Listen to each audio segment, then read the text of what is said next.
Putin passed away. The first details of the Russian dictator's death. The coup d'etat in the Federation is beginning. News with such headlines appeared in many Telegram channels and news feeds after October 26. The Ukrainian social media mostly reacted with humor. In Russia, however, users were divided into two camps. The first did not believe it, while the second were tense and even frightened. That's what they are counting on. Political analysts say information about Putin's bad health conditions appears online from time to time, raising doubts among Russians about the advisability of his re-election. Therefore, the situation is being deliberately made absurd. С помощью этой технологии рефлексивного управления With the help of technology of reflexible control, the Kremlin and a huge mass of political technologists, specialists in the management of mass consciousness, there is no doubt about it. They are being generously financed. So, thanks to these rumors, the Kremlin introduces a very important idea: the uselessness of elections, that Putin will not go away, he will rule forever, and even the laws of age don't work with him.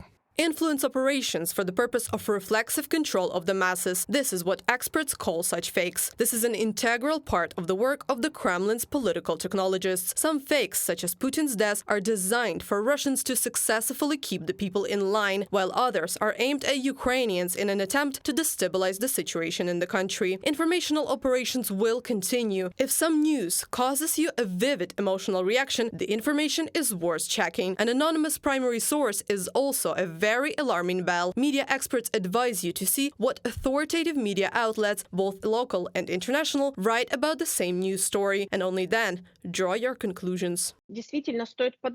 Indeed, you need to be prepared, and for this purpose, it's worth reviewing your newsfeed. Doesn't matter if it's Telegram, Facebook, Instagram, or YouTube. Check all your subscriptions and leave the sources to which you are subscribed and from which you regularly read news. Make sure that they don't hide behind anonymity or are well-known media. You can learn more about this source, about its ownership structure, people who work there, and about those who write the news you are reading now.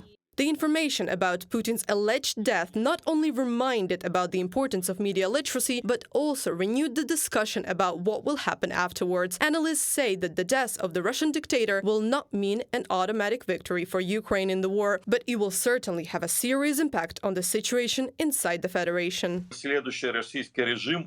The next Russian regime will be conventionally liberal by Russian standards, and they will try to put up with the West. It's obvious because sanctions are pressing. The oligarchs are sitting on money in Russia, they can't spend it. So this is a window of opportunity in any case, but we must realize that Russia will still pose a danger after a while. It will be very similar to Germany after the First World War, with revanchism and the desire to prove something. If someone thinks that after Putin's death something will change, it will not, says the Secretary of the National Security and Defense Council of Ukraine, Alexei Danilov. According to him, the death of the Russian president will not change anything in the minds of Russians, because it is not only Putin personally, but the work of whole Kremlin's propaganda, which has been affecting the population of Russia since the young age. Reported by Anastasia Tarnavska, Victoria Nikipelova, UATV News.